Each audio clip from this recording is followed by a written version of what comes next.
Karl, I know you like to be kept abreast of all the latest breaking science news. Did you read recently about the blind mice that they have been able to make see again? And hopefully they're whatever they did, which allowed these mice to be able to see again, they're hoping to be able to do with humans in maybe about 10 years' time, or at least begin tests. Extraordinary, isn't it, to be able to cure blindness would be a remarkable achievement in science. It is, but it's just that thing how they say they've done it on mice and what have you. Yeah. If I was blind and I went in for the meeting with the doctor, and they said, "Do you want yours doing?" And then they said, like, "We've done it on mice," that wouldn't be good enough for me. I'd say, look, when the blind fella gets in, don't say we've done it on mice, just say we've done this on eyes. Because if he goes, what eyes? Just say just a pair of eyes. Yeah. As soon as you say mouse's eyes, it's like, well, it's not the same. And it would make me go, I'll leave it. Yeah. And then you wake up and you can see, but you've got very tiny eyes right in the you've put in mice eyes. I'm scared of cats. It's just eyes. I think I just don't like having my eyes messed with, and even if it was blind, I wouldn't like it. Right. And I think mine are more active than most, my eyes. What do you mean? Well, I went for a what's-her-name, Steve, you don't know. I've had problems with my legs. Oh. Christ almighty. He's the same, what are you, 33? He's a hypochondriac. And you talk like you're a 70-year-old honestly, the slightest thing, he's got time off work for this. We went to the dentist 3 times in 1 week. He goes, now his leg's rubbed 2 times a week for some reason. I don't. In and out of the kidney hospital, and they're going, there's no kidney stone, Mr. Pilkington. He's going, oh, right. Christ almighty, do some fucking work. No, the thing is, I've been, in the last, 30-odd years, I've been working hard, and I've let my body get run down a bit. How have you, you're 30, what are you? 33. Right, 33. Sorry to start off with such a hard question. But how have you been working for 30 years?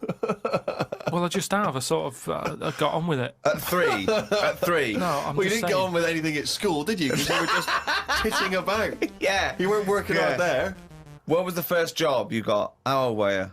I was 15. Right, okay, so you've been working for 15 years then. Okay, good. Yeah, but right. I had my paper round when I was 10, didn't I? And that was hard graft. That's why I'm bald and that. Getting up at 4:30. It all adds up, doesn't it? All adds up. So anyway, I kicked my height when I was a kid.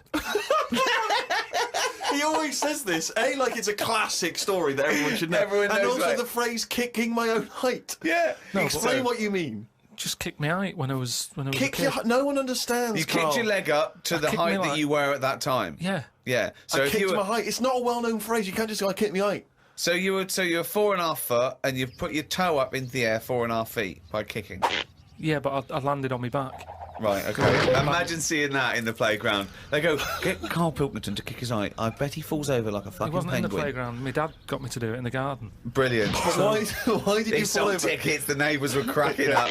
Yeah. Why did you fall over? Did you hit yourself in the head? I didn't have to kick my height. I mean, my leg got high up, but I was that chuffed that I got that high, I didn't think of putting my leg down again. Like, what the fuck did that look like? He's got to think it all through. I thought it was automatic. It stayed there. You sort of stay balanced. Christ but you didn't think, well, I'm loving this. This is brilliant, but what should I do now? I got my leg up. I'll just keep it up. Whoa! It looked like a Hitler salute with his leg. What were you doing? So anyway, I landed on my back, and I did some damage, I think. Yeah. And it's because of that. You sure you didn't land on your head? And it's because of that, all them years and what have you, I've had a trapped nerve in my leg. Right. So I thought, right, now's the time to have it done, because when you get older, I mean, it was the kidney stone thing. Once you've sort of looked at, death and what have you, it just makes you think, got to start looking after your body. Do you think you could die of the slightly bad leg that you've had for 15 years? Well, do you think that'll eventually kill you? Well, it could do if I can't run away from danger quick enough. Right. Again, you're thinking of Jurassic Park coming true. Well, whatever then. I'm just saying, you've got to look after yourself. If there's anyone listening who's got a problem, get it sorted. I'll tell you what, though, if you have to fight off danger and you kick them, put the leg back down immediately after. So anyway, I went to see this fella, to a professional leg rubber. Professional leg rubber, yeah. And he sort of said a few things that were quite interesting. Remember that time when we had a chat on the last lot of podcasts? I said, am I in charge of my brain, or is my brain in charge of me? Yeah, do you remember what I said? That's the most stupid thing you've ever said. Yeah, well, listen to this then. So I go and see this leg rubber. Professional leg rubber, yeah. Right, and he is professional. Yeah. Right. Remember, leg rubber. You haven't said doctor at any point in this conversation. He's a leg rubber. So this whatever, however profound this is, it came from a man who is self-confessed professionally leg rubbing. Not just leg. Does he do left and right? Or? Back rubbing as well. He does it all.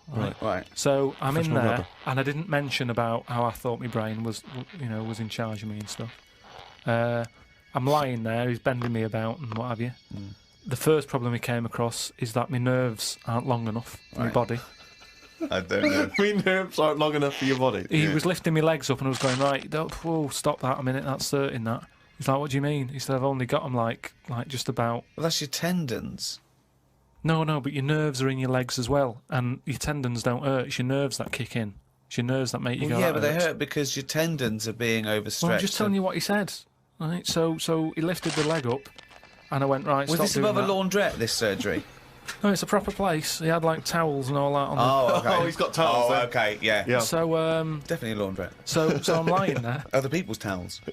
He's got towels, underpants, bras. Halfway through he said, you haven't got 20p, have you, for the dryer? Okay. So I'm lying there and he lifts the leg up Yeah. and I'm like, oh, that hurts a lot. So he said, oh yeah, short nerves. And I said, what do you mean? He said, your outside of the body is longer than your inside. Right, he doesn't sound like a doctor. He does not sound like a The doctor. outside of your body's longer than the inside. So he had me lying on my front and what have you, and he was sort of crushing me back. Right. And he was going, does that hurt? I said, yeah. It was like 48 quid this as well. Putting me through all this pain and what have you. Well, you got some good advice, though. He said, you're pretty stressed. And I said, yeah. So it's, I've quite a bit of stress in my life. And I explained to him about the kidney stones and that. I said, that's that. He went, oh, shut the fuck up. He probably said that. He said that's where you were probably got a lot of tenseness. And A lot of tenseness. Is that the phrase he used as a trained professional rubber? He's a doctor. He's definitely a doctor. So anyway, he said, do you relax much? You haven't got any Lenore, have you? I want these sheets to come out nice and soft. He said, do you, you should learn to meditate or something. He said, because you're all tensed up. We're living in a stressful world, as I tell me about it. So when I was telling him that I have problems relaxing, he said, that you're obviously the sort of person Who's gullible enough to spend 46 quid for this hokum?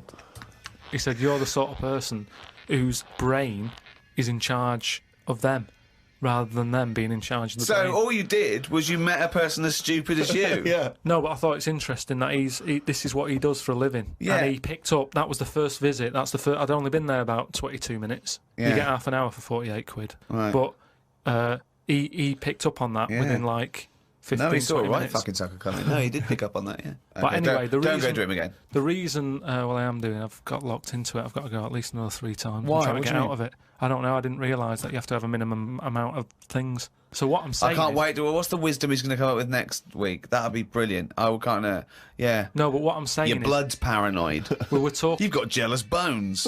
You're the sort of person whose stomach's hungrier than you. What absolute fucking nonsense. Yeah. Do you know, like how we were talking about eyes, weren't we? He said the thing is, you've got to be able to relax, and the way to do it is to focus. Right? He said, I said, what do you mean? He said, when you go to sleep. You're the sort of person whose eyes can see further than you can. He said, when you go to sleep. Close your eyes and see instead of just leaving them open staring at the ceiling. Carl, keep breathing. Yeah, keep breathing. Close your eyes. You're not dead. It may seem like it, but you're not. You're just asleep. So he said, oh, fuck me. He said, what you've got to do when you go to sleep, focus on your toe. Right? Okay. He said, and just think about nothing else. I said, he's a witch. Did he say you to put a toad under the bed? no, he just said, focus on the toe and see how you go on and what have you. Next time you come in, let me know. Anyway, I gave this a go, focusing on the toe. So what does this mean? You mean you sat in bed staring at your toes? No, this is it. He said, like, lie down, Visualising shut your eyes and sort of look at it, sort of thing. So I was lying there. It just wasn't working because... Oh, Carl, this isn't medicine. Because I was... You were my thinking of eyes, a finger? Well, no, He found out he was thinking of someone else's toe. Next day, someone called up and said, Carl, my toe's better. No, the problem was I was still using my eyes even though I had them shut.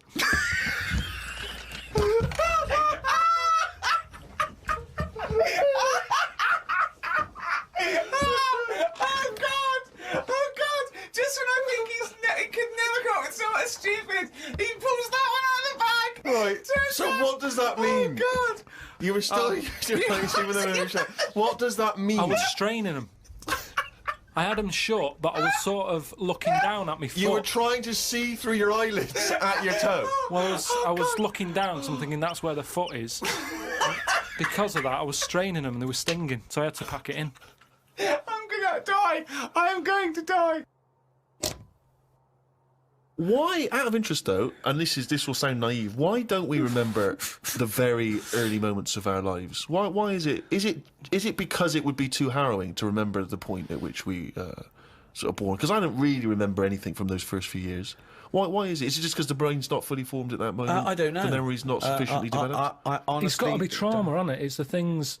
Again, we were talking about me being younger, and the youngest I could remember back to was 1978. How old were you then? When were you born? 72. What, you holidays. couldn't remember earlier than 6? You can remember back to about 2 or 3, most people. What? No way. No way. My mum and dad don't even remember them. Because you're not doing anything. This is what I'm saying. Mum and Dad don't even remember me then. That's amazing. Because they pinpoint They remember things. all the Tic Tacs they've ever eaten. Yeah. Do you remember when Carl was 6? Of course I do. 5? Yeah. 4? Yeah. 3? No. 2? No. Because you're not doing anything, are you? My mum and Dad don't even remember me then. And it's weird. I remember must have been about 2 sitting on a potty surrounded by Lego. I remember that. Very strong image I have of that. No, I don't remember that. No, you wouldn't remember that, No, you weren't there, were there. you? What do you mean? What, you don't remember Steve sitting on a potty surrounded by Lego? No, I mean, I can't remember having a potty. I remember having one of them. I'm not suggesting you have the You same used to memory. go in a fucking litter tray. Now I know why. To eat a Tic Tac while you're having a shit. But, okay, so what is your very first memory? The one that cropped up the other day was having my eyes sort of glued together by...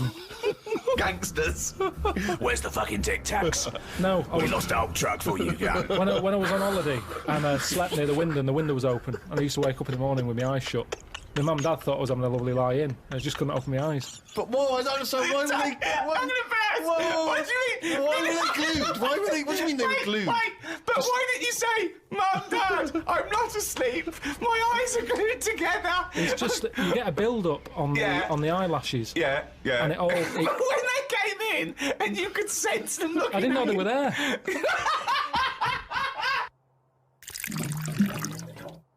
I went to, what's the name? Harley Street. I went for a check-up. And, like a medical. Posh, you know Harley Street, it's like it's the top doctors, isn't it? I've never been before. Yeah. All posh buildings and that. Went up to the counter. I said, I see the doctor. They said, name, yeah. It was 10 minutes, go and wait in the waiting room. Dead posh waiting room. Dead fancy. Big leather furniture and that. Yep. Loads of magazines. I mean, like a newsagent's. Yep. In the middle of the room on a table. Loads of them. So I'm looking through and there's the top quality ones, your Esquire, GQ, Classy, Yacht Weekly, all that. Country Life. Boys. Boys. There's one there, yeah. Boys. What's that? Right, lifted up like the one on top of it. And it's like Boys with a Z.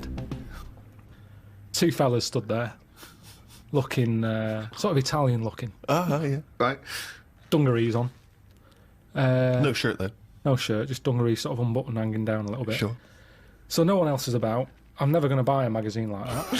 I can't believe you're going to tell us you looked through a can have a magazine. I had a little look just because I thought, like I say, it's one You're always chance. looking to learn, aren't you? You're always looking to learn. Yeah. Always open, there might have been something in there that I go, right, I get it now, I understand why they like doing that or whatever. Yeah. Right.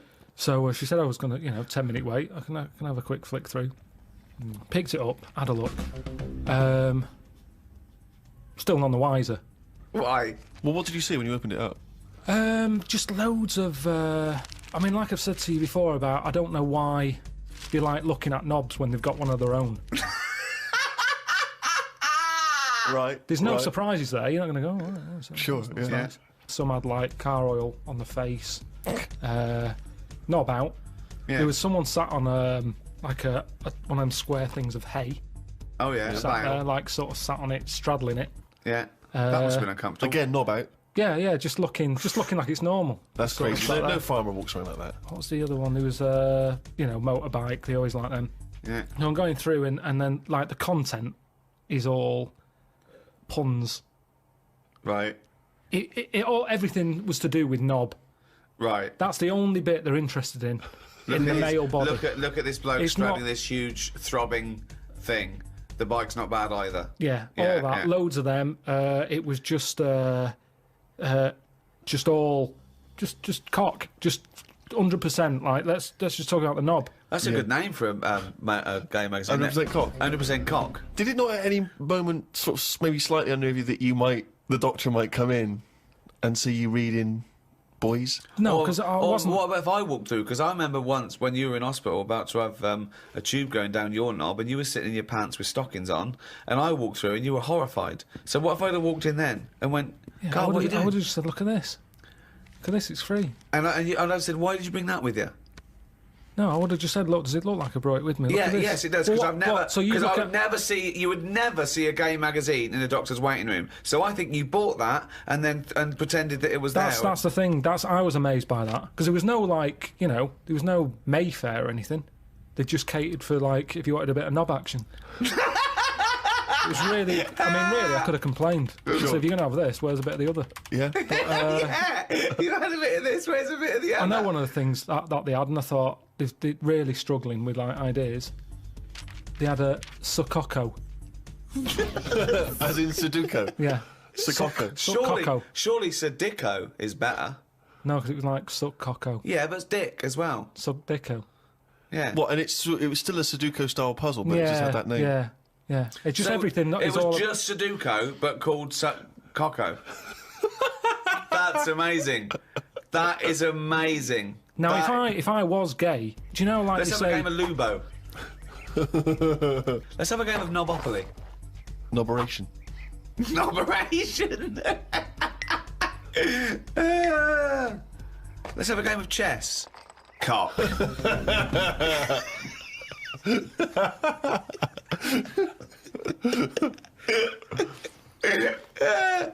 Let's have a game of fuckaroo. Well, that works for either sex. Yeah, that's true. That's how we spend our Okay, then. Christmases. Fuck a poo. Oh, God.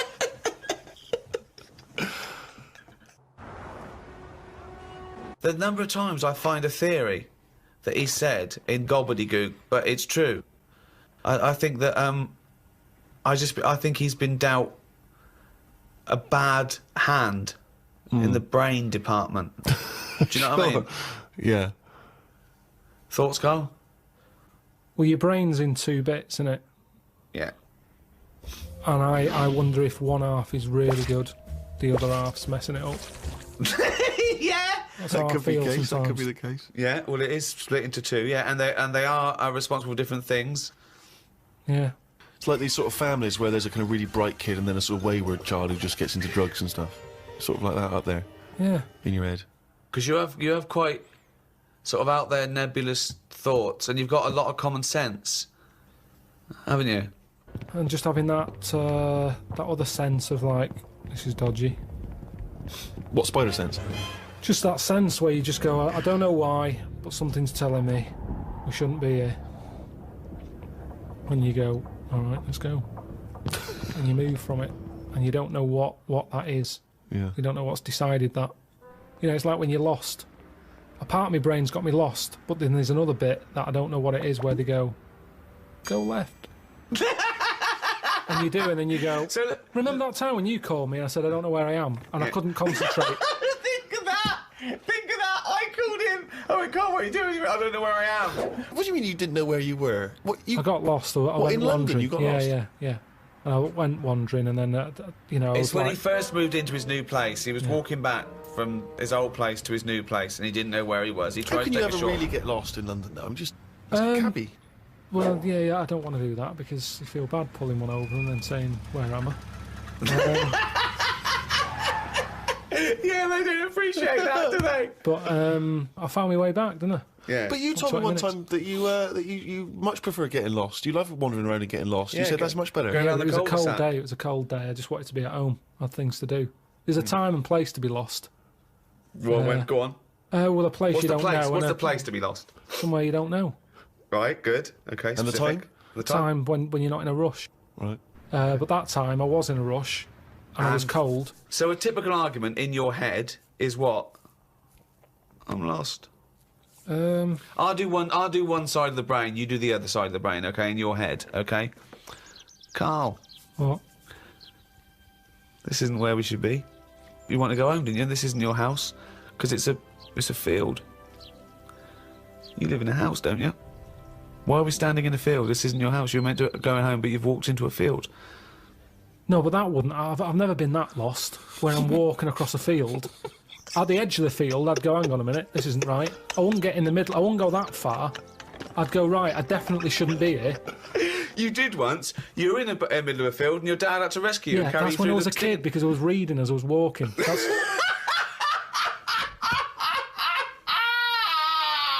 And he never read again. But there's another sense. I was in the middle of nettles there. Yeah. I'd walked. It was at my brother's wedding in Cornwall, and I was walking near a cliff edge. Reading a book. And okay, so okay. Carl, I know you're enjoying this book. Can I have a word with you? Just look past the book a minute. It's a big drop. Yeah. Well, that's what happened, and then that's when the other senses went, hang on a minute, I'm being stung. Load of nettles and stuff. And I just had to wait there for ages until my dad sort of thought, where's Carl? I was there for about an hour and a half. He's read a book.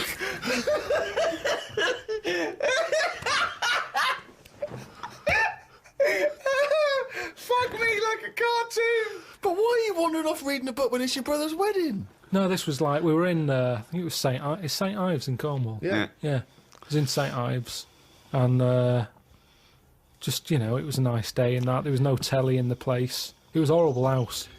It was haunted, actually. No, honestly. No, not honestly. It wasn't haunted. There's no such thing as ghosts. So you saying honestly it was haunted means fuck all. It's the weirdest place and weirdest sensation I've ever had. I spoke to a woman called Mrs. Battersby. Right. Who sat on my bed keeping me up all night. My mum came up, she said, you look shattered. I said, yeah, I haven't had a kip all night. She said, why? I said, I've been talking to Mrs. Battersby. She said, who's that? I said, I don't know, some old woman. Now, I can't remember it now, but that's what I did then. And then... Sorry, so Mrs. Battersby didn't exist, is that what you're saying? She was the ghost? Yeah. Wasn't the landlady? No, there's no landlady. It's a big house, about 12 bedrooms in it. Right. Dead cheap to stay there because it was a wreck. My Were mum you and dad ill? went out Were you one ill? night. Did you have flu at the time? No, I had nothing like that. I just... So you were sitting up, but you were awake, and you were having a conversation with Mrs. Battersby. What did she look like? I can't remember. I can't even remember having the chat now. Right, but so... at the time I was like, oh, she just doesn't shut up. Chatting all night. So you don't remember this happening? Or you do remember it happening? No, I remember that, like, if I see my mum now and I mention St. Ives, she'll go, oh, yeah, Mrs. Battersby. She remembers coming in, because she was older than me, wasn't she? So to her, my mum. Was she? Yeah. How old was Mrs. Battersby? She was older than both of you. She was old, because I'm calling her Mrs. Battersby. If she was my age, I'd probably say, oh, it's Susan or whatever. Right, sure. You call older Miss people Battersby. by the surname, don't you? Yeah. Anyway, so she kept me up all were you? night. You know, I'm thinking of pictures at the wedding. Why do you have to go through other things to just have a memory? How old do you reckon you were? I don't understand why you haven't got direct access to your memories. How old do you reckon you were? Your mum was older, though, yeah? You must have a vague idea of when this event was. I'm thinking about it now, I'm thinking. Okay. I'm picturing the picture of myself at this wedding. Okay. And how old are you? What are you doing? How tall were you? I'd say I look about... How were you? I'd say I look about 7 or 8, looking at the picture. Right, okay. Yeah. Right, okay. So Mrs. Battersby is chatting away to you. You don't remember what she said, but you do remember having the conversation. No, he doesn't remember it at I all. don't remember the chat now. Well, then So- why are you telling us? It's You not must your remember it memory. because you're telling us about It's not it. your Because it's a memory. memory. My mum's reminded me of it. Yeah, but all it says is, this is so far removed. This is hearsay that your mum said you spoke to a ghost once, and you don't even remember the ghost. Mrs. Battersby. No, Yeah, you no, but remember you the don't name remember only because her. your mum reminded you of In a it. court of law, if there was a ghost court, they go hearsay, thrown out of court. Right. You yeah. don't have a memory of Mrs. No, Battersby. look, I know that when I was a kid, Yeah. I ate a beetle. I ate a beetle because I thought it was licorice. Now, I can't remember that now. You can't remember that, but you know it happened because your mother told you it happened. Exactly. Right. But the fundamental thing is that we can believe... Remember his we can believe you ate a beetle, right? Because that is something that could happen in real life. But what we're questioning is that you spoke to a ghost. I thought it was what sort of beetle was it? Just one of them standard beetles, just the black shiny one.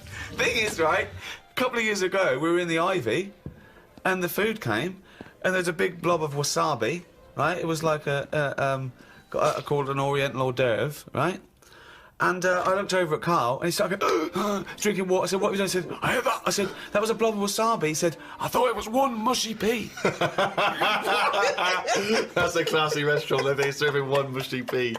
Well, they do that, don't they? Wow. Small portions. It's all trendy, isn't it? Yeah, I love the fact that it's exactly the same thing. They've swapped beetle for wasabi and licorice for pea. You see things, you see something. It's a good job you remembered that anecdote, though, because he doesn't. Exactly, yeah. In years to come, we'll be going, ate some wasabi once. Did you? Yeah. Well, according to Ricky, I did, yeah. I was in the Ivy. I thought it were mushy pea. So hang on, I just want to go back to Mrs. Battersby, because you confidently said it was haunted. It was the most haunted place. Yeah. But you've got no real evidence for it, because even you claim you had this encounter, you don't even remember it. But you don't remember everything in life, But you do supposedly had a conversation with a ghost. I know, but I didn't know. When I was younger, I didn't think that was a ghost. But you remember the specifics of an ant walking around? Yeah, so you thought, so I see. If you'd have had the memory, it would just be a nice old lady on the end of your bed all night. Right. And then... Then when I mentioned it, my mum was saying, what do you mean, Mrs. Battersby? Who's Mrs. Battersby?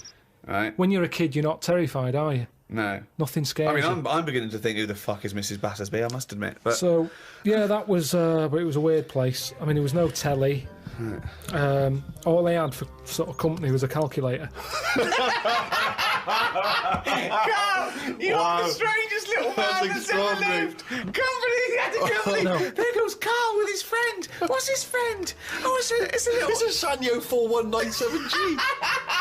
I love that. That's amazing. Oh, calculator, do that boobs thing again. My mum and dad used to go out. I stayed in there. Just shots of him with his calculator on the beach. My only friend was a calculator. Oh, God. Just imagine shots of him in Vietnam, just carrying Tommy. When the batteries died, they had to have a funeral for him. His barrels were all over the floor. Oh, fucking hell. The only company was a calculator. Before I used to knock around with a brick. Oh, fuck me. We have to face facts here. Go on. The world is old. Hold on. All right, okay. The world's old. The world is old. That is a fact. Yep. That is a fact. It's the same as if you've got a gran who's 70. Yeah. There's not much you can do for her. You can say you're warm, but at the end of the day, she's still going to be shitting her pants. She's still going to be, forgetting things and all the rest of it. And you might be taking care of her, but at the end of the day, the good days are gone. Right. Yeah.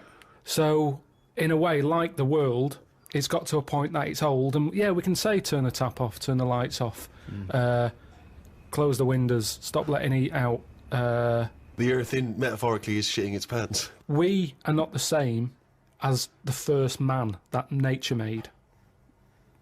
No. No, we're not, no. And that's where we went wrong. And if we didn't interfere at that point, we might have been more suited to the conditions now. Auntie Nora, I'm cold. She doesn't want double glazing. Why not? Just because she's worried that when people come round and sort of knock on the door, she won't hear them because it's all sort of double glazed. But they're knocking on the door. No, but she said that she didn't like a bell. It makes her jump too much. Well, how do they get in now? Well, it's the thin door and thin glass. You hear it. It's not like soundproof like double glazing is. What? So they have to knock. They knock like that on the door, and she can hear that because it's like a wooden door. But why are they going to double glaze the door? Is it a glass door? No, they want to put that PVC door in with the thicker glass. She's scared by... You don't want a doorbell because that alarms her, but the knocking is fine. The knocking's fine because you get to know knocks. Why don't they have a bell that when you press it, it makes that noise? Because they haven't done that yet. Well, maybe that's an idea. You could do a sample of a... like that. So when they press the doorbell, she hears... That's easy, that's done. You could sort that out for her. Well, I don't want to start getting dragged into it because... why don't you make Auntie Nora a bell that knocks?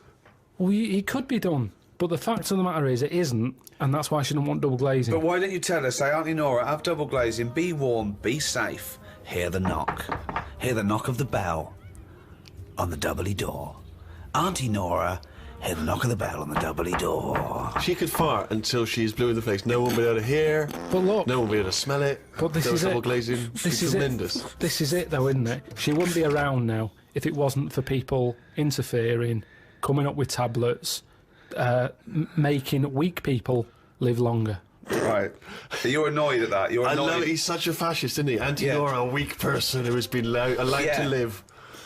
Yeah. No, Eugenics is where you'd be happier. But don't you see what I'm saying, though? The way the world... We've changed more than the world has.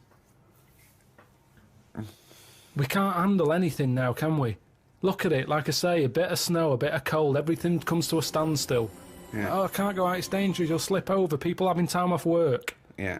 What would you do, right? If you run a business, right, your business could go under, right? It snows a bit. You've got 10 employees, you're paying them well, and they go, I can't come in today, Carl. A bit icy. I'll do it, okay? Right, they're snowed in, right? You're running the business. What are you running? It's a let's not. I'm not going to big myself up. It's just it's a factory. It's U-bends. I make U-bends. U-bends for toilet. So you run a okay. So plumbing. You pay them all right, don't you? I'd say most of them are on above average. So you're there. What time do you get in? About 8:45. 8:45, waiting for them to come in at 9. Yeah. Yeah. Okay, right. It's snowing. It's a bit snowy. You got there. It took you a bit. What? You'd set off early, did you? Or? Gave myself a bit more time because I had to put the heating on the car. Okay. Ring, ring, ring, ring. Hello, KP Plumbing. Oh, is that Miss Pilkington? Yeah, it is. Yeah, who's that? Oh, it's Sheila.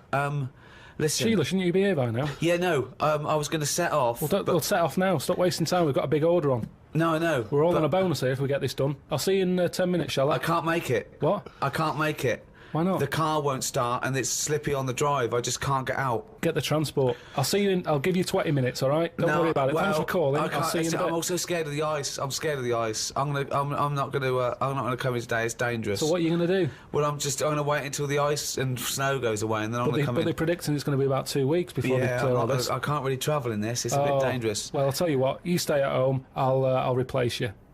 Because I need someone to come in. What, you're firing me because I can't get into work with this.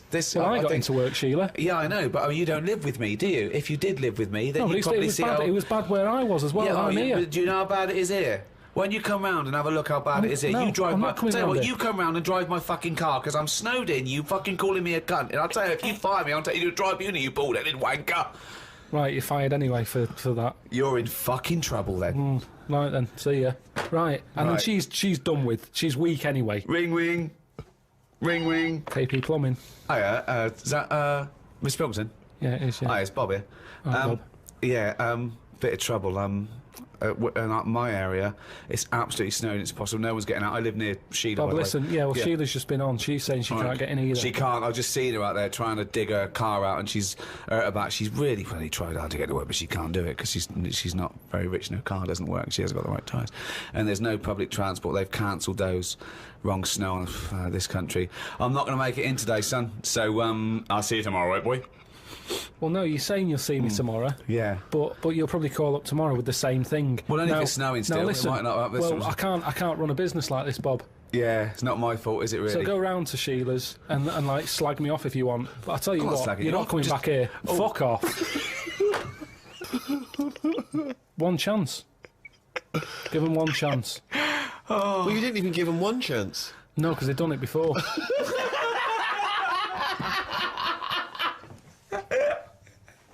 Oh, fucking hell. Just annoys me. What is art? It's a very broad term. It's a very difficult one as well. Well, let me throw that question over to Karl Pilkington. What do you want to know? Well, we were just trying to clarify what art is. It's just something for your eyes to look at. Right. It's just a change from the norm, innit? I mean, that's why I think most people have it. But then the problem is, I'd never buy a piece of art. I don't see the point in buying something because I know that my eyes will get bored of it eventually. Right. Have you got much art in your house? Yes. Yeah. Because it gives me pleasure, and I don't get tired of it. I don't get bored of it. Do you look at it every day? Well, it's there, isn't it? It just adds. Yeah, but other things are there. Dust is there, but Surprisingly, I've not compared I think art I've to dust as often as I perhaps should. But the thing about, and this I think may be intriguing to you, Damien Hirst, of course, is more of a conceptual artist like Tracy Emin, and a lot of what contemporary art does is followed on from a guy called Marcel Duchamp, who I'm sure you're familiar with. Now, he famously took a gentleman's white urinal like you'd find in a pub toilet, and he put it on its side, and he signed it with a fake name, and he put it in an art gallery. Now, he did that in about 1917, perhaps a bit later. It just annoys me, because there'll be snobby people who haven't got a clue, and they're looking at that and they go, oh yeah, see what he's trying to say. Well, that might make them think. They might. Damien Hirst, I don't feel angry with Damien Hirst, really, because he's getting away with it. But why does that annoy you? Because it's people falling into the trap. Damien Hirst, before he dies, I bet he goes, what a laugh that was. I had everyone on. There's a very good point as well, because some people think that the greatest art form of the last 100 years is marketing. Yeah. Some people say that that is his art, that it's not good enough to do it. You've got to then get away with it. And if the point of art is to inflame, I don't think anything inflames people more than the discussion about whether something's art, or if someone's taking the piss, or if someone gets 50 million for something, do they deserve it? Is it worth a hospital? Well, what do you think? What do you think of the shark in the tank? I think I was blown away by it. I thought I'd never seen anything like it before. It was sort of spectacular because it is so huge and so vast, and to have put a shark, you know, in formaldehyde and to have hung it in an art gallery, it's very striking when you see it. Yeah, it's a remarkable achievement. Is he an artist or a fishmonger? What he's done, anyone could have done what he did. Yes, but not everyone did it. He did it. This is an interesting point that you raise. It's the same old point you always raise. Not anyone could have done it. That's always the same point you make. Anyone could have done it. Carl, but they didn't do it. You could say the same about Michelangelo. Is he an artist or a painter and decorator? Well, it hasn't caught on, has it? Like the crying boy photograph. No one's having them in their house. No one's gone, oh, have you seen this? Have you seen the new trend, a shark in a tank? No one's got the room. No one wants it. And that, to me, shows you what's popular. At the end of the day, if everyone wants one, he's got to be good, hasn't it?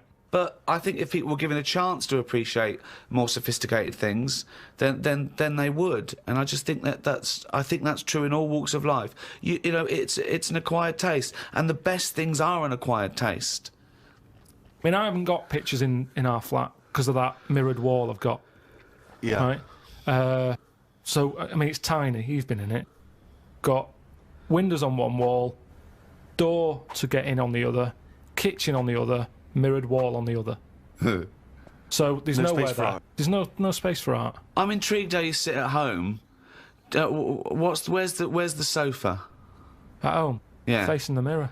So you sit looking at yourself all night, Yeah. as opposed to a painting. Yeah, but at least that changes each day. No, it doesn't. It does. The picture No, it's not. changes. It's round and miserable every fucking day. No, honestly, it's good to, because you don't look at yourself otherwise. Especially me, I haven't got any hair to comb or anything, so I don't look in the mirror as much as the normal person. So, whereas now, I'm looking there every day. So you're sat at home staring at yourself? No, because the telly's in front of the mirror. But are you not distracted by yourself? Yeah, you do. When the adverts are on, you look up, and if Suzanne's sat next to me, I tend to talk to her through the mirror. What do you mean? So why don't you look at her when you talk to her? Well, you don't have to turn your neck or anything. There's no neck usage going on. I can just look forward. I look at the telly, lift the eyes up, look in the mirror, look at me, look at her. What does she do? No, Look back at you we're in the used mirror. to it. There's nothing wrong with that. It's like there's more people in the room in a way. It's like, And they're further away. there's nothing odd about that. Why wouldn't you use... It doesn't matter. Your Sorry, eyes, remember, your why eyes wouldn't are still... you talk to your girlfriend via a mirror all the time? Is that your question? Well, no, I think it's quite normal. If your head is facing a mirror where you can see everything in that room, remember, it's a small flat, I can see everything that's going on in there without moving my head. Stephen Hawking would be well happy. So I can look forward, she's sat next to me. If I'm watching the telly, I can say something. Now, she's getting the sound from me still because she's sat close. Yeah. But yeah, we're further away, but things look better from a distance anyway. So that's how you've managed to keep this relationship alive? Maybe. You're such an odd little man. But no, it's not odd. You see, there was a woman on the estate who did use... Have I told you about Miss Peggy before? No. It rings a bell. Go on. I'm going to tell you ages ago, it's this fat woman who used to be on the estate. She had a three-wheeler bike. And her husband... Push bike, pedal bike? Yeah, like a tricycle thing, but a big one. Right. She used to sit her husband in the basket in the back. Cycle about, what have you. Yeah. She was known as Miss Piggy. Anyway. Oh, is this the one that she used to beat him up so your dad pretended to be a policeman? Yeah, that's it. Anyway, well, the way she used to communicate, she used to always go in quick save and nick biscuits. And if anyone went up to her to say, stop nicking the biscuits, she'd pull out like a little mirror out of a bag and she'd look in it, but talk to you via the mirror. Oh, man! What? So she was insane? It's weird, isn't it? It was really weird. Like it used to scare me. It's like a Salvador Dali painting. you exist in there. Yeah. It's really, really So weird. hang on. So she used to talk to people through the mirror because she was mental.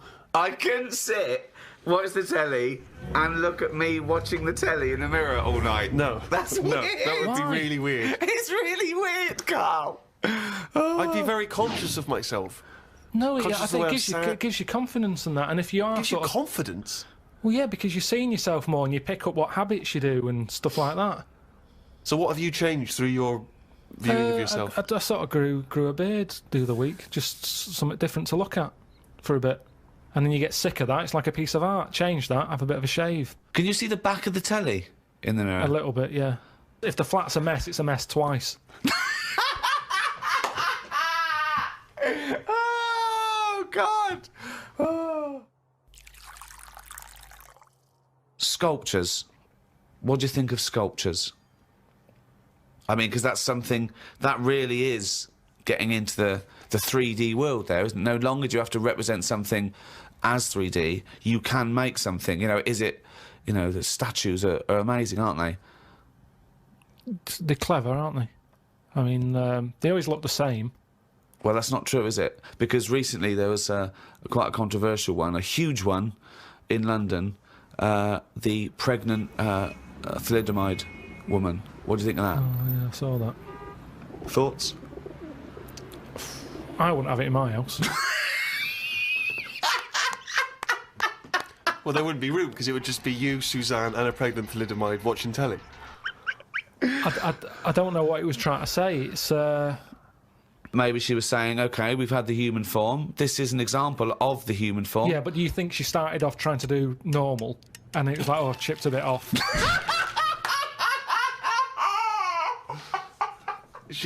One of the arms got chipped off. Well, it makes you wonder, doesn't it? And why... You see that square, Trafalgar Square, you've got that. Nelson's column, he's got one arm and a leg missing or something and a patch over his eye. Then you've got the thalidomide. Why can't they just do a full person?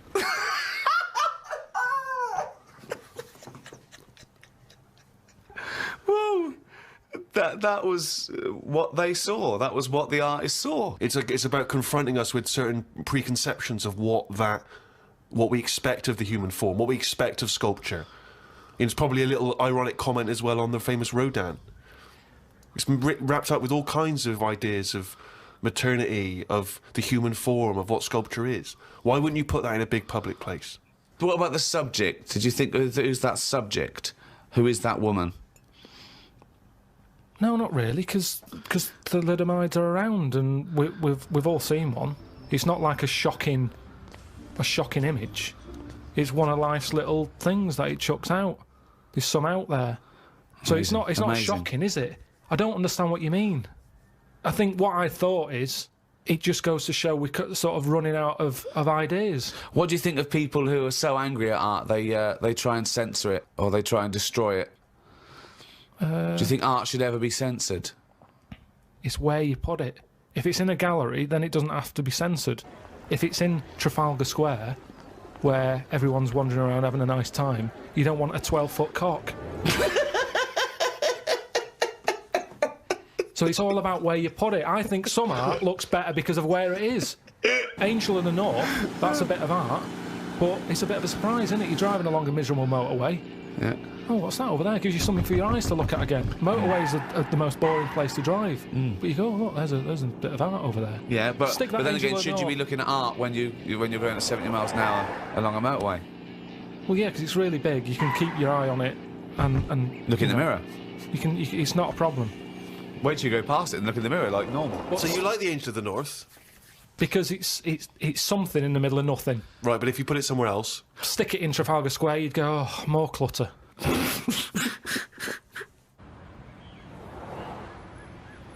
I remember we were shown the cartoon version of Animal Farm when we were about like 15, 16. We were discussing it afterwards about, Napoleon, oh yeah, great, oh yeah, communism versus, the poor proletariat and all this. And this bloke went, you lot make me sick. It was just a nice film about some animals. Brilliant. Yeah. What's your take on that, Carl? No, go on, what's your point? Because you can see the irony there, can't you? I haven't seen it. No. If you want to do a serious point, don't use animals. No? Well, I disagree with that because I think my favourite is probably Charles Dickens, and I think the greatest story ever told is A Christmas Carol, and there's only one way that could ever be improved, and that is a Muppet Christmas Carol. That's absolutely right, yeah. So, and I think that you could, and I think people could take a lesson from that and maybe do other films with the Muppets. A Muppet Schindler's List. Yeah. I mean, you could make it so moving, couldn't you? Schindler's List in space. Miss Piggy's Choice. Well, we talked about that. What? About things like that in art as well. Do you think that bringing something so serious to the masses, like films do, things like the Holocaust and like Sophie's Choice, where she has to choose which child lives and dies. Why did she have to pick? Well, because the Nazis were horrible, nasty, evil people. And which one did she pick? I don't think that's the point. I don't think that's the point. I love the idea that this is not a betting game. No, but I imagine this is like Deal No Deal. It's kind of, you're down to the last two. Which one are you going to go for? Oh, God.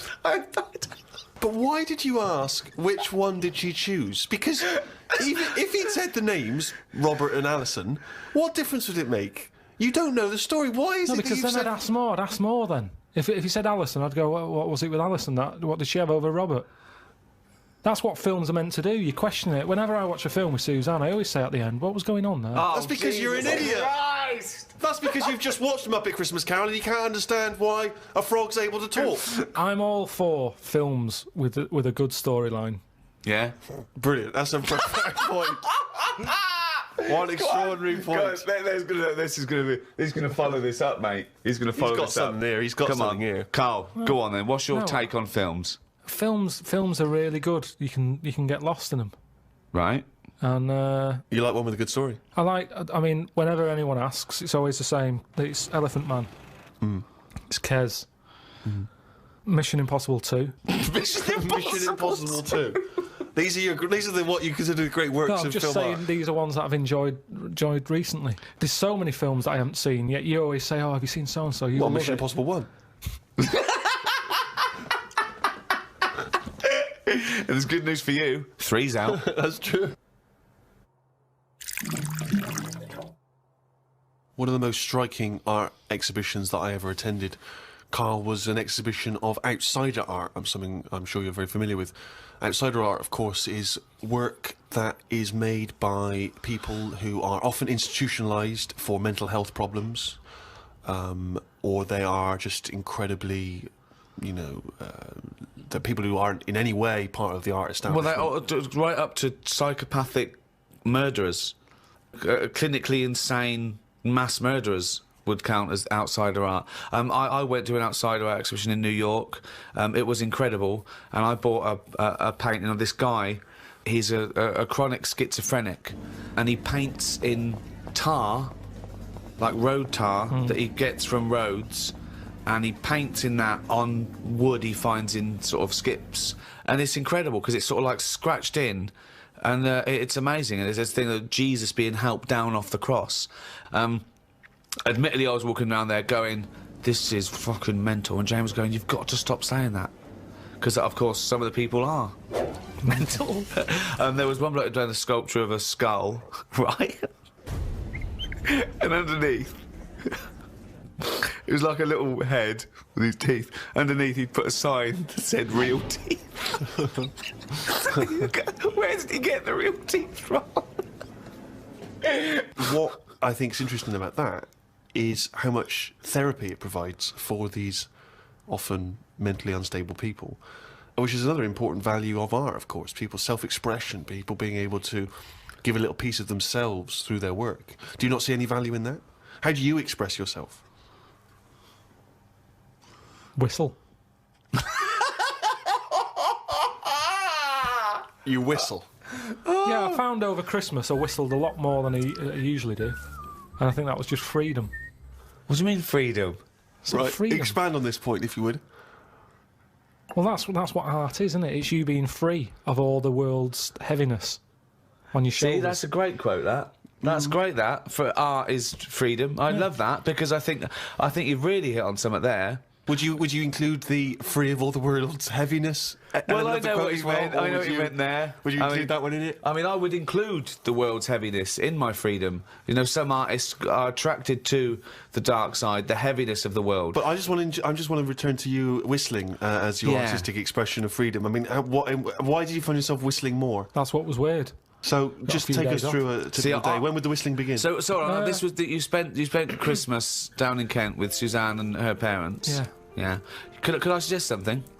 Your freedom was thinking, I'm in my own place now, I'm going to annoy them.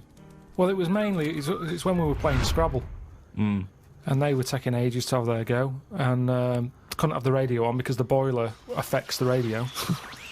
You've got boiler problems down in Kent as well? It works, it just gives something off. Every time it kicks in, the radio goes all staticky.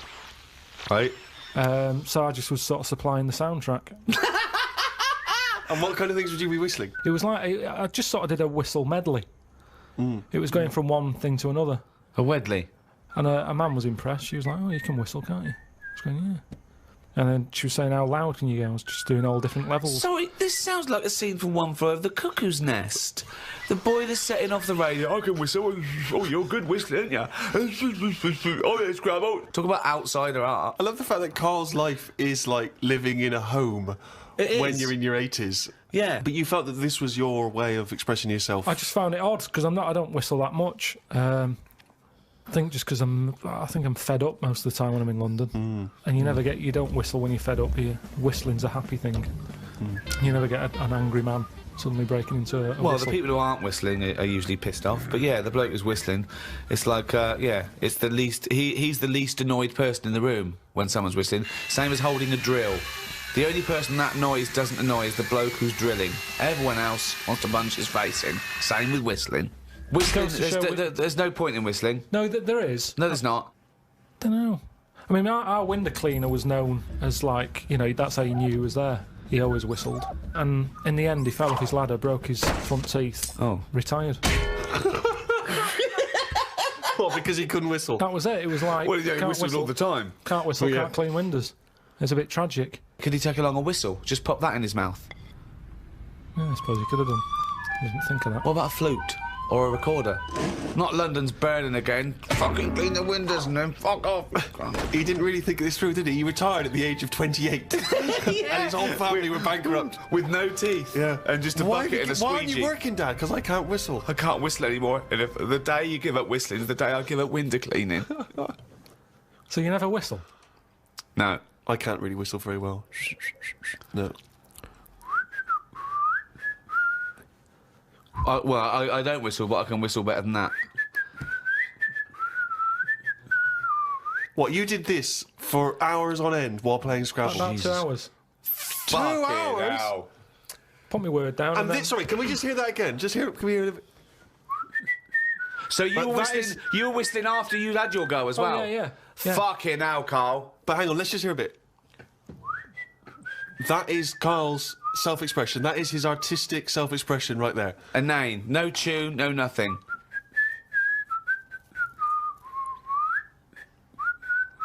There's mental patients who have smeared canvases with shit who have expressed more than you have in that. Yeah, but it's not about other people. I'm not there to please other people.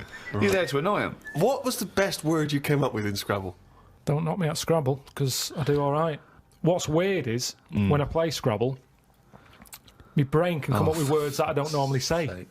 OK, this isn't... No, I'm intrigued here. Your brain can come up with words you wouldn't normally say. Just words that I'd never drop into a sentence. Tree, cat. Go on. Squirm. That's using a Q. It's worth 10, Matt. It's not bad, is it? No, I'd never say that.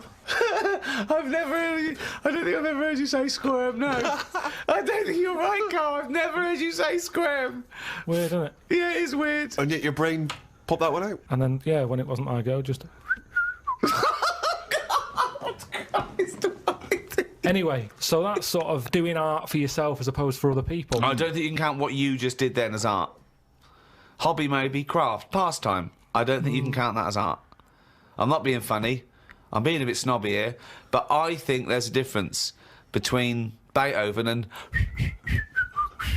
squirm. There's a cue in that.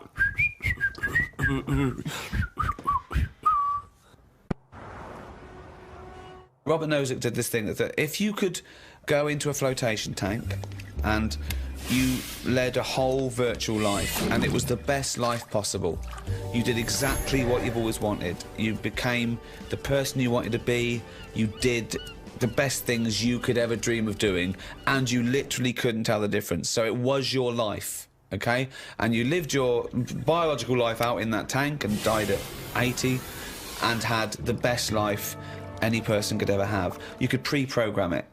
Would you get into that tank knowing what you know now, knowing that you would have the best life ever, with no heartache, no upset, no loved ones dying? So what's happening when I'm sort of having a packet of munchies? Yeah. Am I having them, or are they imaginary? They're imaginary, but you can't tell the difference. It's the best packet of munchies you've ever had. I love the fact that you went into the flotation tank, and your one proviso was, "Are munchies as good?" Yeah. No, absolutely. no, I'm just taking it back to basics. That is Right. basic. You've got to pre-program your life. That's where you'd start, is it?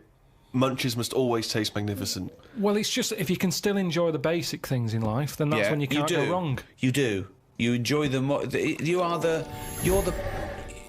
It's the life you'd ever want to live, and Yeah, you're living it. Bit Sorry? dangerous. Bit dangerous. Why? Go on. Why? Just, I don't know, because sometimes I think things don't happen for the best, right? Right. Sometimes you can sort of think, oh, I'll enjoy that if that happens.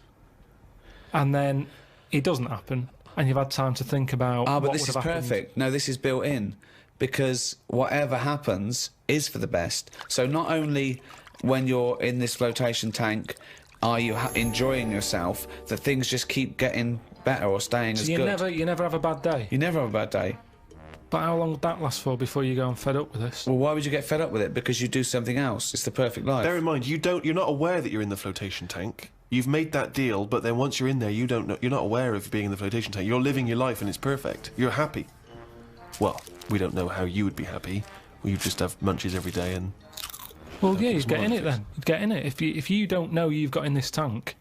If I somehow go to bed at night, someone injects me in the head, and then they go, right, stick him in the tank now, and then I wake up, packet of munchies there, sun's out, Suzanne goes, oh, it's a nice day, we'll go and do something nice. Right. You're meant to be at work. She goes, no, I don't have to go in today. Right. I go, all right, let's go out then. Now, what's interesting there is that within this scenario, I gave you any life, you could do anything, and you chose the exact life you've got now, except Suzanne's got a day off. Now, I both love that.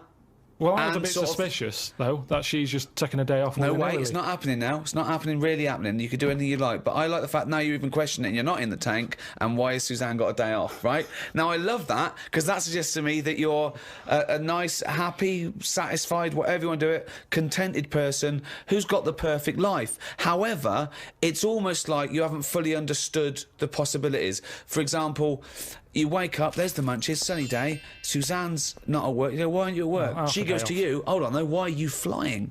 And you go, I just can. But you hadn't even thought that maybe you could fly or swim or hold your breath. You just No, gonna no, have some but- munchies for but breakfast. Hang on a minute, this is day one. Oh, okay. When you go on holiday, Yeah. like I said before, you don't turn up and go, right, it's 1 o'clock, jet ski for half an hour, bungee jumping 40 minutes after that, let's have a nice roti, Yeah. and, try a little cocktail. And what do you do? What do you do when you arrive there? Well, you get there, Yeah.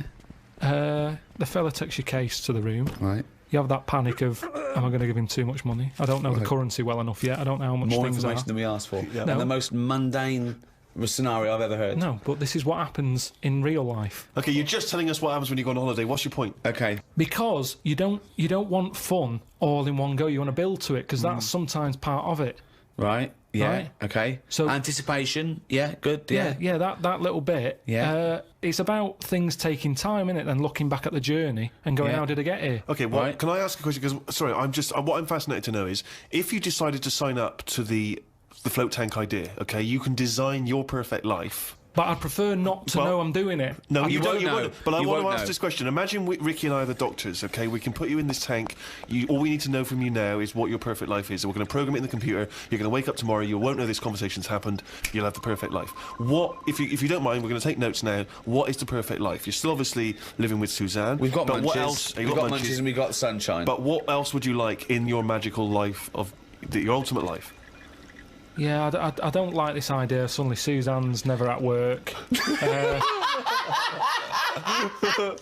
I just think you need a bit of the badness to have the goodness. Right. Right. But the difference is, when I next get British Gas round, they go, "Oh, Mr. Pilkington, yes, the God! The boiler so is he's like fixed." to have a virtual life, so his boiler's fixed. No, Yeah, but so your boiler still goes wrong in your dream, but it gets fixed. But you don't Yes. even need a boiler. You could be the perfect temperature But all this the isn't time. Earth Caribbean. anymore. I don't like the idea of too much change. I don't want that much of a change. But to you my life. won't realise, it won't feel like change. Yeah, but it's that old chestnut, isn't it? It's the thing of like, what's my problem then? You've got Right. the problem gene in your head. You've got to fill it with a problem. Yeah, he's not a geneticist. Got the problem hole in your head. No, it's Got not. a problem hole in your head. Shut up, Ricky. Let him say what he needs to say. He's got a said problem it. hole in his head. He's got a problem hole in his head. It's called his mouth. Yes. Right, that is your problem hole. So, if someone comes up and they go, "I've fixed your boiler," Sorry, could I just ask? No, let him speak. Let me ask one question, Steve. Is the problem hole different from the problem gene, or is that a new term for? No, you put things through the problem hole and they end up in the problem gene. You feed something in the problem hole. Is that okay, right, Carl? It goes through the problem tube into the problem gene. Okay, so it's down the problem conduit. Okay, go on. Right. So it's better to have. You've got a problem hole in your head, right? Yeah. So you stuff in a problem into the problem Problems. hole. In Okay, it yeah. goes. Okay. now all the little problems can't get in because of the big problem. Right. Right. Is that good or bad? It's a But good that's thing to not true, have is The it? problem hole is a standard size on everyone. Right. Right. No, but that's Shut not, up, Ricky. Let him explain. Now, Ricky, I'd say his problems are not even problems. Well, how big's his problem hole? Same size as mine. Same Right, size as okay. yours. But his problems are all little ones. They're like, you've got like a load of Skittles. I've got a big cream egg. right, but why? Shut up! Let him speak. He's I've just got- expanding on his idea. Why But do you what is keep his interrupting? problem? What is your problem that's so big Okay. compared to my little Loads Skittles? of problems. You get stressed out about things that I'm like, what's up with you? You get annoyed easily with stuff. People chewing loudly. Or someone breathing loudly. Or someone coughing. Whereas I'm like, that doesn't matter. Like you say, to you, the boiler is like, get it ripped out, put a new one in. It's not as easy as that. It is. And that's why the problem ball is growing. He's got a gene, a ball, and a hole. So the problem No ball- wonder there's no fucking room for a brain. Right, shut up. Let me ask. I want to clarify this. The problem ball exists in life. That gets bigger and bigger and bigger. It has to go through the problem hole, down the problem tube, into And the bounce- problem bounce gene. into the problem gene. Right, now then. So you've got the problem ball. Everyone's problem hole is the same size. Everyone's. Okay. But some people's problems are smaller, so they can slip straight into the problem hole. I've got a question, Stephen. Wait. And listen, has anyone got a pair of problem balls, or is it always just?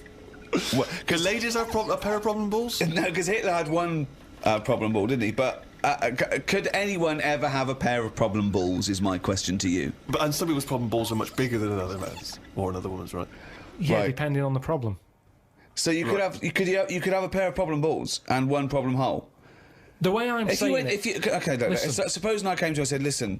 But a man it's- starving in a foreign country might have huge problem balls. He might have, but if I went to a doctor and said I've got a problem hole, and the doctor said, "Well, let me see it," and he said, well, "Let me see your problem hole," and hanging down in front of my problem hole was a huge pair of problem balls. What would he treat first? Is my question. Well, would he look into the problem hole? He said, he'd say, right, take your problem genes off. Right, I want to see your problem hole clearly. But he would put his hand or his finger into the problem hole to try and remove the problem He ball, would. wouldn't he? Or the problem- He could feel the problem balls, but he'd have to insert his finger into the problem hole, wouldn't he? Right. Okay, so Carl, go on then. I'll just get in a tank.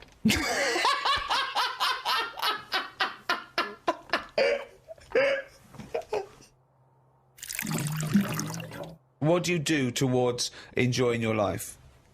I don't normally enjoy the thing when I'm doing it. It's after. It's like that holiday. When I was on holiday. What do you mean you don't enjoy the thing when you're doing it? It's after. What's an example of not enjoying the thing at the moment, but you do after? You didn't enjoy the holiday. Say like the holiday. I've just. So been you enjoyed away. coming off holiday? What? I want to hear it. You enjoyed the holiday. You didn't enjoy the When holiday. I'm there, I had fleas biting me. Yeah. I had mosquitoes biting me. Yeah. There was a funny smell of damp in the bathroom. I was worrying, getting in the sea, thinking, is the stonefish in it? Right? Now, you've got all that going on. Yeah. When you get back, you forget about the damp smell. You forget about the fleas because the bites have gone. They're not as much of a problem. Yeah. So then your brain starts going, well, hang on, what did I enjoy? And you go, I enjoyed the dorada fish I had that I've never eaten. Yeah. That's an experience. At the time, I wasn't enjoying it because I'm thinking, when I get back, I'm going to have fleas on me again. Yeah. Now, when I get a menu given to me in a restaurant, Yeah. I go, right, what am I going to do here? Yeah. Right, well, when I came here, I thought I'd have some lamb chops. They've got lamb chops, great. Wonder how much to give you, because I quite fancy this pudding they've got. Right. Now, I have the lamb chops, it comes with extra veg. I eat it, I enjoy it. The pudding I wanted, it's gone out the window, I've got no room for it now. Yeah. But you enjoyed the lamb chops. You enjoyed lamb chops. You can only get packed so much. If you're enjoying all your life all the time, there's no point in regretting anything. That's just greed. No, but I was looking forward to the pudding.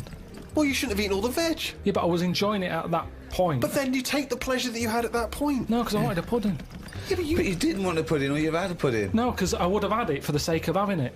And then it's Yeah, ruined. but I don't know what the whinge is there. You had a lovely meal. You had some lovely lamb chops. You enjoyed the hour. Because when I read that they had like profiteroles on there, I Yeah. thought I fancy a couple of them. Yeah, And the chance has gone. I'm probably not coming back to this restaurant now. yeah, but you because haven't missed a chance. You had the chance. You didn't want to take it because you were full up with lovely lamb. It's What's not the like you problem? didn't. I had a spicy sausage in the garden. Right. Now, the problem was, I was enjoying it, but I thought this is the spiciest sausage I've ever eaten. Right. Now, I could only enjoy that the next day night when I knew that it's The gone next day through my night. body, there hasn't been a problem. So that was a nice sausage, I'd have one of them again. Right. That was a nice sausage. But then the next time, surely you'd be enjoying it because you wouldn't have the trauma of the next night because you'd lived through it, and now you're just enjoying But the the lovely problem- spiciness and the sausaginess of the spicy sausage. Yeah, but the problem is, once you've enjoyed something, it's very difficult to replace what you got from that spicy sausage the first time. Then why are you looking forward to having another one? Because let me tell you, Go on. Auntie Nora, I've told you she prepares all her food, right? She's got them all in bags in a freezer, Monday, Tuesday, Wednesday, Thursday, Friday. Right.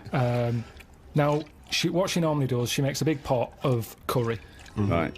She goes, what I'll do, I'll pop that in the Monday bag and I'll pop it in the Thursday bag. It's the same curry. Now, she has it on the Monday. Yeah. She loves it. She thinks I got the mix just right there. The spices are good. The chicken was tasty. I'm looking forward to Thursday. I'm looking forward to Thursday. I can't wait for Thursday. Yeah. I'll call her up on the Thursday evening. I'll go, how was the curry that you had on Monday that you said you were having again on Thursday that you enjoyed? Didn't enjoy it. Why is that? Dunno. Just want the same. She was expecting too much. And that's the problem. If I had that spicy sausage again, he's never going to live up to it. So forget the spicy sausage. I've had it. I've experienced it. So you're if never someone another one? says, well, it depends. So do you have anything twice ever?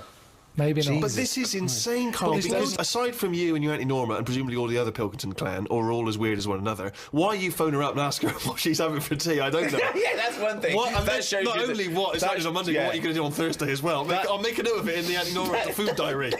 That's proof that you really aren't enjoying your life now. Exactly. To go, right, oh, fucking Well, hell. what else do you say But to then other he's people? phoning her up again late on the Friday to find out how the Thursday curry went down. I know, exactly. Yeah. That's two calls that week. Unbelievable. Well, it's just Just good to- read her journal. Now, the question is it better to enjoy something once and not again than not at all? But you're an What do you idiot mean? because No, you're the that's only not person who choice. experiences this. That's not the choice.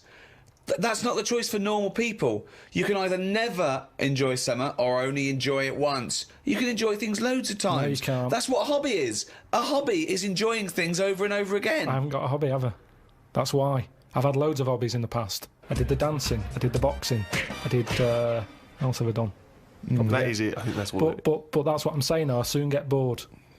And it's like how you enjoy... I love munchies, Yeah. but I always enjoy the last one more than... But that doesn't make sense. That goes totally counter to your argument. No, because it's from one packet. What?